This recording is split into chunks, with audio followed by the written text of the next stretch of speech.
नमस्कार दोस्तों, स्वागत है आप सभी का आपके अपने चैनल वर्कअप से में। फ्रेंड्स, आप वीडियो के डिस्प्ले में देख पा रहे हैं कि 28 जुलाई को खाते में एक 2481 रुपया क्रेडिट हुआ है और आपको डिस्प्ले में ये भी दिखाई दे रहा है कि यह ईपीएफओ को के द्वारा पेंशन अमाउंट क्रेडिट हुआ है और यह हमारे क्लाइंट के खाते में क्रेडिट हुआ है जिनका जो पेंशन के लिए अप्लाई मैंने किया था।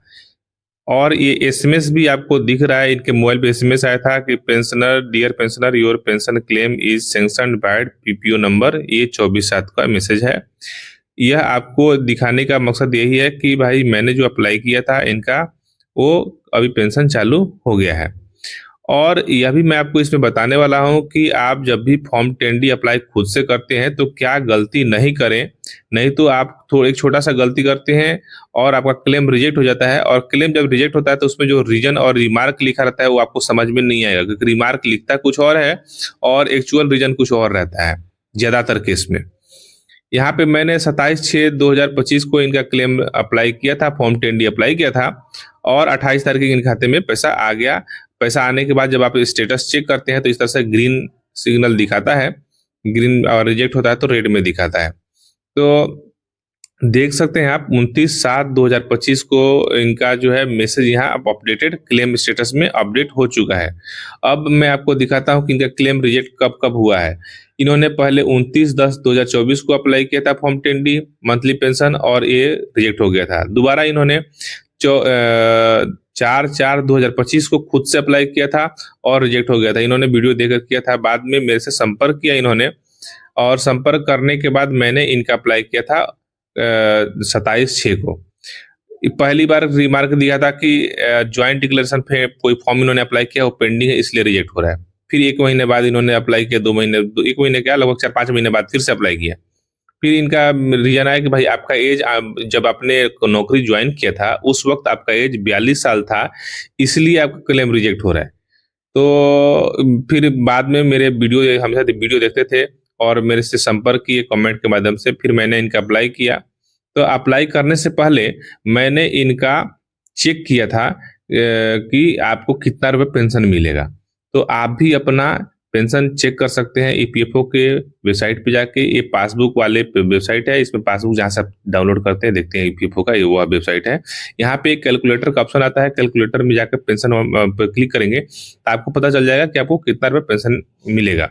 मैं आपको यह इस पेंशन कैलकुलेटर इसलिए दिखा रहा हूँ कि आपको कंफर्म हो जाए कि पेंशन कैलकुलेटर में जितना अमाउंट दिखाता है उतना ही अमाउंट आपको पेंशन का मिलता है। यह मतलब कितना जेन्युइन है, ये चीज मैं आपको दिखाने की कोशिश कर रहा हूँ। देखिए, इनका रिटायरमेंट का एज जो 58 वर्ष का पूरा हुआ था वो 19/4/2023 को हुआ था, लेकिन इन्होंने पेंशन अभी चालू किया है। उस समय इनका 2400, जो मैंने चेक किया था उस समय 2485 रुपये दिख रहा था कि इनको पेंशन मिलेगा। कितना दिखा रहा था? 2485 रुपया।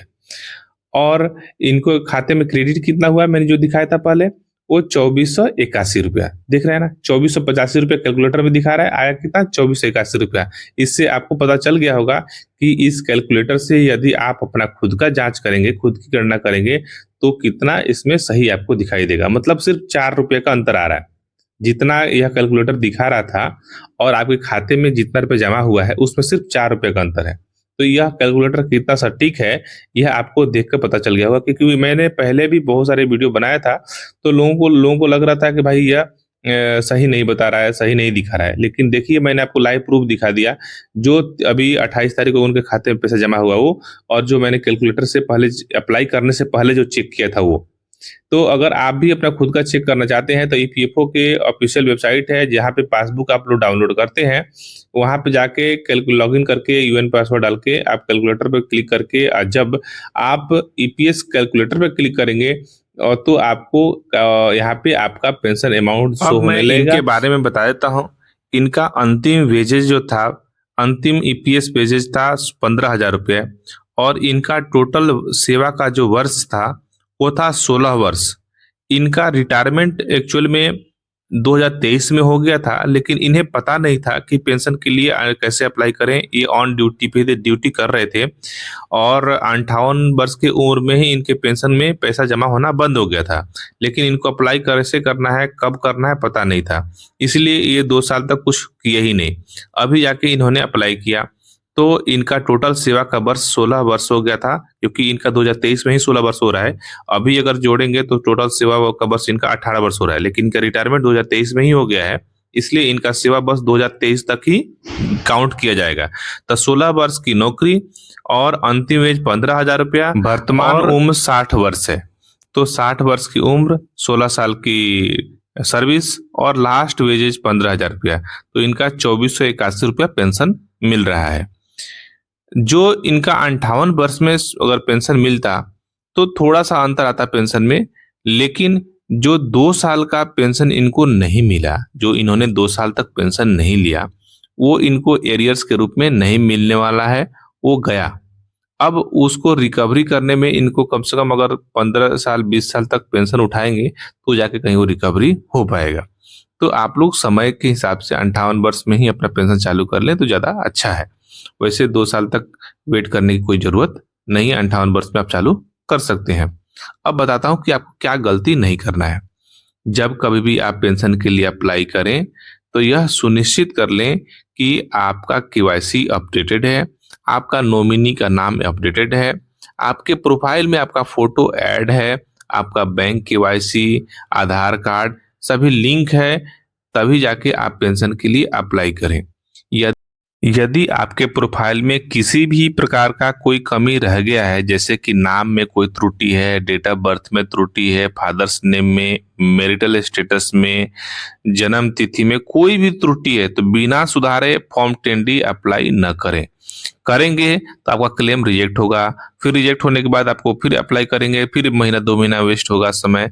तो ये सब पहले करेक्शन करें फिर अप्लाई करें। दूसरा, जब कभी भी फॉर्म 10D अप्लाई करते हैं तो आप फॉर्म 10D अप्लाई करने के बाद ग्रीवेंसेस पोर्टल में जाकर आप अपना नॉन एम्प्लॉयमेंट सेल्फ सर्टिफिकेशन देना ना भूलें।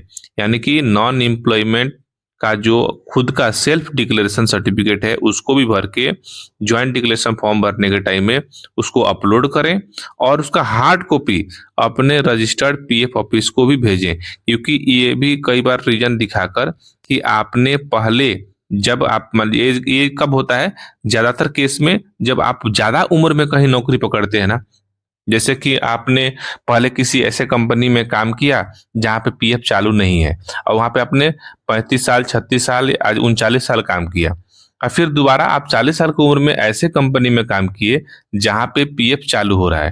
तो जब आप पेंशन के लिए अप्लाई करते हैं तो ईपीएफओ को ऐसा लगता है कि आप पहले कोई जो कंपनी में काम किए हैं, पहले का कोई सर्विस ईपीएफओ का रहा होगा जो आप मिस कर रहे हैं, इसमें जोड़ नहीं रहे हैं, तो आपके क्लेम को वो रिजेक्ट कर देता है और आपसे मांगता है कि आप ये सेल्फ डिक्लेरेशन दीजिए कि आप इसके पहले किसी कंपनी में काम नहीं किए हैं, और किए हैं तो आप हमको उसका रिकॉर्ड दीजिए, सर्विस हिस्ट्री का रिकॉर्ड दीजिए, ताकि मैं इस पर लिंक कर दूं। क्योंकि एक बार आपका पेंशन चालू हो जाएगा तो अगर आपका पहले का कोई सर्विस हिस्ट्री छूट गया है तो इसमें नहीं जुड़ेगा। इसलिए अगर आप ज्यादा उम्र में कहीं कंपनी में नौकरी पकड़ते हैं और ज्यादा उम्र में होने के बाद आपका पीएफ चालू होता है तो आपको self declaration non employment certificate भी इसके साथ अटैच करके देना होगा।